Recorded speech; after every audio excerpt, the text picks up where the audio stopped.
സംസ്ഥാനത്ത് ആദ്യമായാണ് കേന്ദ്ര നഗരവികസന സെക്രട്ടറി ഒരു നഗരസഭാ കാര്യാലയത്തിൽ നേരിട്ടെത്തി ഉദ്യോഗസ്ഥരുമായി ചർച്ച നടത്തിയത്.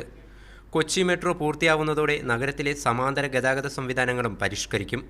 റെയിൽ ഗതാഗതത്തിന് സ്വതന്ത്ര കമ്പനിയായ കൊച്ചി മെട്രോ രൂപീകരിച്ചതുപോലെ ഓരോ ഗതാഗത സംവിധാനത്തിനും കമ്പനി രൂപീകരിക്കണമെന്ന് കേന്ദ്ര നഗരവികസന സെക്രട്ടറി സുധീർ കൃഷ്ണ പറഞ്ഞു.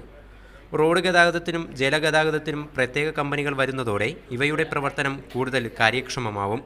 ഇവയെ മൂന്നിനെയും നിയന്ത്രിക്കാൻ ഗ്രേറ്റർ കൊച്ചിൻ ട്രാൻസ്പോർട്ട് കമ്പനി രൂപീകരിക്കും. റെയിൽ ഗതാഗതത്തിന് വേണ്ടി KMR, റോഡ് ഗതാഗതത്തിന് വേണ്ടി ഒരു പ്രത്യേക കമ്പനി, ജലഗതാഗതത്തിന് വേണ്ടി പ്രത്യേക കമ്പനി, ബൈസൈക്കിളിന് പോലും കമ്പനി ഉണ്ടാക്കണം അദ്ദേഹം പറഞ്ഞു. അപ്പോൾ വിവിധ കമ്പനികളുടെ ഒരു കോമൺ, അതാണ് അദ്ദേഹം പറഞ്ഞത്, ഗ്രേറ്റർ കൊച്ചിൻ ട്രാൻസ്പോർട്ട് കമ്പനി എന്ന പൊതുവായൊരു കമ്പനി വേണം. റോഡ് ഗതാഗതത്തിനായുള്ള സ്പെഷ്യൽ പർപ്പസ് വെഹിക്കൽ കമ്പനി ഉടൻ രൂപീകരിച്ചില്ലെങ്കിൽ കൊച്ചി നഗരസഭയ്ക്ക് ലഭിക്കാനുള്ള സാമ്പത്തിക സഹായം നഷ്ടമാവുമെന്ന് മേയർ പറഞ്ഞു. റോഡ് ഗതാഗതത്തിന് വേണ്ടി SPV രൂപീകരിച്ചില്ലെങ്കിൽ തുടർന്നുള്ള ബസ്സുകളുടെ കാര്യത്തിൽ കേന്ദ്രം സഹായിക്കില്ല എന്നൊരു പരാമർശം ഇപ്പോൾ അവിടെ നടത്തി. എനിക്ക് തോന്നുന്നത് സംസ്ഥാന ഗവൺമെൻറ് വളരെ ഗൗരവമായിട്ട് എടുക്കും. നഗരത്തിലെ ഓടകൾ നവീകരിക്കാൻ നെതർലൻഡ് സഹായത്തോടെ ഉപഗ്രഹ മാപ്പിംഗ് നടത്തും. നഗരസഭയിലെ 7 മാർക്കറ്റുകൾ ആധുനികവൽക്കരിക്കാനുള്ള പദ്ധതി തയ്യാറായി വരുന്നതായും മേയർ അറിയിച്ചു. മീഡിയ 1 കൊച്ചി.